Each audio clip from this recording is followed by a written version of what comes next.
সকাল থেকে ঘন কুয়াশার চাদরে ঢেকেছে গোটা বাংলা। মঙ্গলবার থেকে গোটা 7 দিন আবহাওয়া শুষ্ক থাকার সম্ভাবনা রয়েছে পশ্চিমবঙ্গের সব জেলাতে। দার্জিলিং এবং কালিম্পংয়ে হালকা তুষারপাতের সম্ভাবনা রয়েছে। তবে আগামী 4-5 দিন রাজ্যে কোথাও বৃষ্টির সম্ভাবনা নেই বলেই জানিয়েছে আলিপুর আবহাওয়া দফতর। মঙ্গলবার 10 ডিসেম্বর উত্তরবঙ্গে দার্জিলিং, জলপাইগুড়ি, কোচবিহার, উত্তর দিনাজপুর এবং মালদা এবং দক্ষিণবঙ্গের মুর্শিদাবাদ, বীরভূম, পশ্চিম বর্ধমানের এই জেলাগুলিতে ঘন কুয়াশার সম্ভাবনা রয়েছে।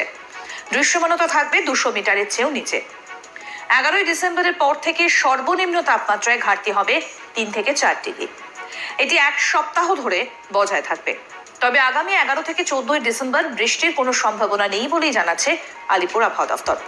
একই সঙ্গে শহর কলকাতার দিকে নজর রাখলে দেখা যাবে সোমবার 9 ডিসেম্বর মূলত পরিষ্কার আকাশ, দিন এবং রাতের তাপমাত্রা স্বাভাবিকের থেকে নিচে। মঙ্গলবার স্থিতাবস্থা বজায় থাকবে। তবে বুধবার, বৃহস্পতিবার থেকে ফের নামবে তাপমাত্রার পারদ। কি বলছেন আবহাওয়াবিদ সোমনাথ দত্ত? কেমন থাকবে আগামী কয়েকদিনের আবহাওয়া? পূর্বাভাসে বা কি বলা হয়েছে শুনবো। কলকাতাতে তো মেঘ আমরা আশাই করেছিলাম, কারণ দেয়ার ইজ মানে প্রচুর পরিমাণ আপনার সাউথ ইস্টার্লি উইন্ড,